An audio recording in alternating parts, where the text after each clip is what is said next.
Guys, I never thought I would have to make this video. My previous video got blocked, and honestly, it hurts.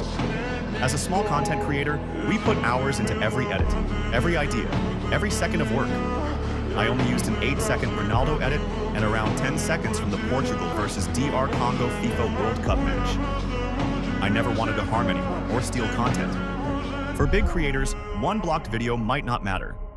But for small creators, every video is a dream. Every view is motivation. I'm not giving up. Thank you to everyone who supports small creators like me.